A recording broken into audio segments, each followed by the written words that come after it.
want to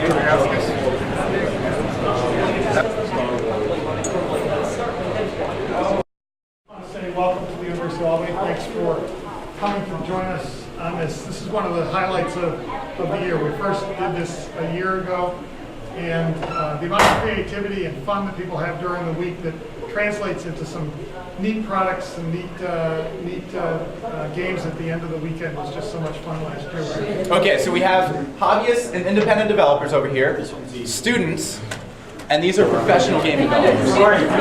Got it? My name is Brandon Van Slyke.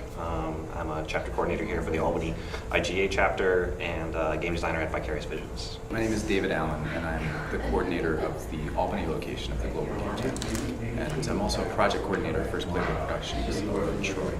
So as part of the Global Game Jam, there's just this concept of Game Jam itself. Many different places do it, where you just get together and as a group, generally with people you're not very familiar with, learning things that you don't really know, like a new software like GameMaker or Unity Engine or the Unreal Development Kit, and you try to produce a game in a short, very, very short period of time, usually about 2 days or so.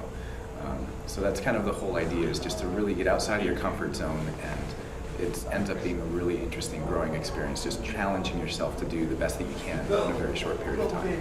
So that's kind of what a game jam is. Some other disciplines call them charrettes, like they're design charrettes in architecture, and it's kind of that same concept where you just get together and you tackle a problem.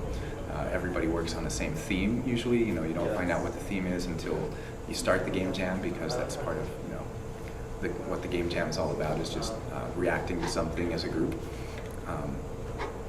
And here in particular, the Global Game Jam's theme for this year was deception.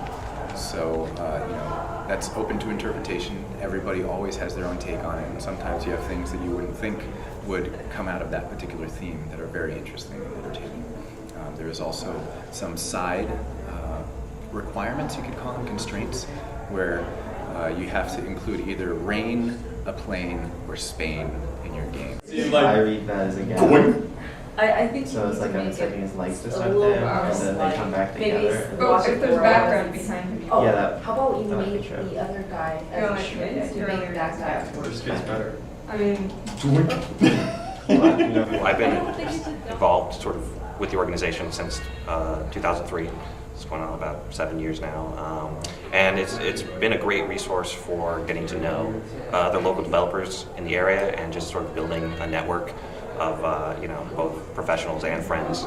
I've been involved with the Albany chapter for a while now.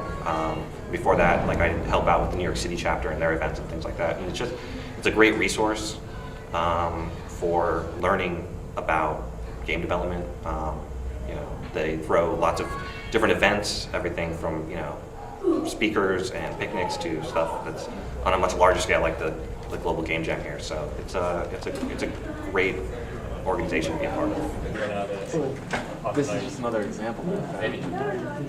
We have about 40 participants this year, and ranging from University at Albany students, computer science students, students from RPI, employees from First Playable Productions, Vicarious Visions, independent gamers, everybody mixed up on teams that they've created. This weekend is an opportunity for students to feel the pressure of a real game development situation, working on a team, working under pressure, under deadlines.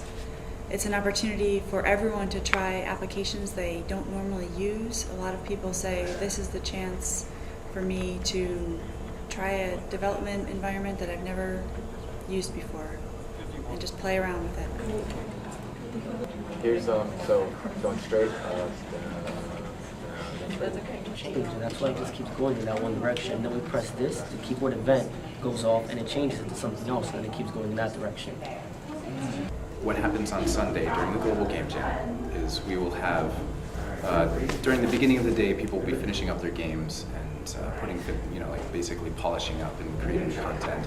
And at that point, it ends up being really kind of organized, chaotic frenzy of people trying to just finish things before the 3 o'clock deadline. So 3 p.m., they're going to be submitting their games online to the Global Game Jam website. By 3:30, we're hoping most of that will be done. And then we're going to do a quick presentation by Michael Ridley from NISTAR, who's going to be basically talking a little bit about the business of the games industry, in case any of the participants want to polish up their game a little bit and make it commercially available. And then after that, we usually have some presentations where each team will go up and show off their game for a couple of minutes and talk a little bit about it and answer some questions before everybody breaks up and then goes into voting. So at that point, everybody has a sheet of paper where they kind of decide which ones their favorite games are in several different categories. And by around 4 o'clock, I'm guessing we're probably going to have, 4:30, we're going to have a tally of all the votes, and we'll go ahead and start announcing the winners for each category. So it's kind of a session. At that point, it's just really a little bit more chaotic than anything else because people are just going to be playing all the games. And it's like an expo floor, the way you would find at a conference or something like that. And then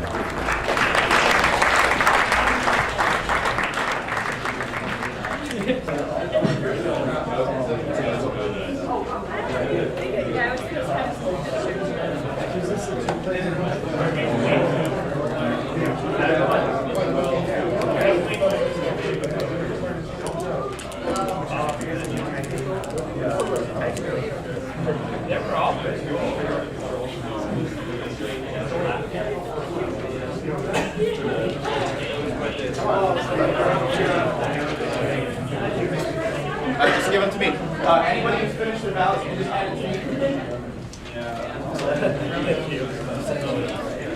Who sits here? We got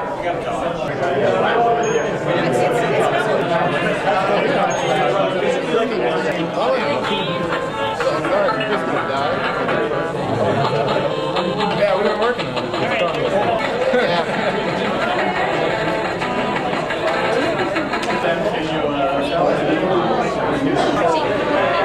Why do you think it's so small?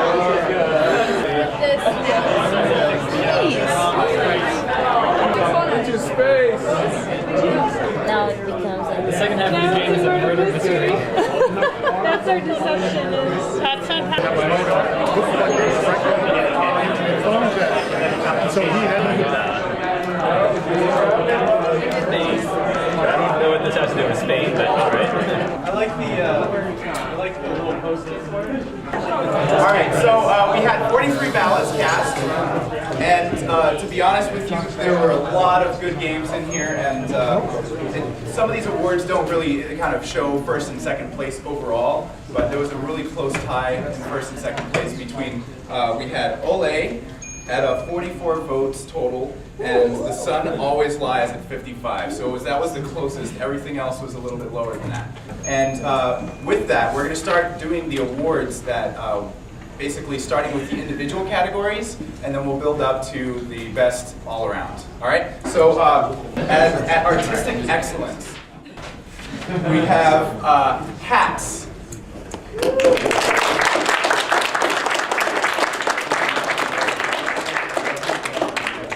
And for technical excellence, we have Carrot, which was developed using the Unity engine. Team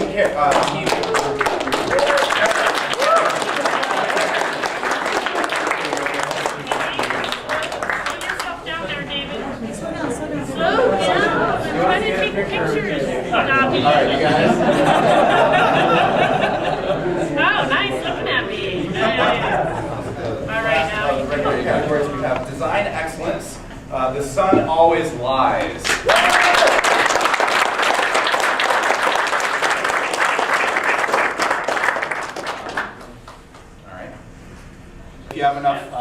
If you have enough time to just join everybody, and I would like to get a giant photo of everybody.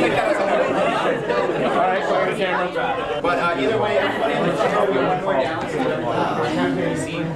all right, Toby. All right, Toby.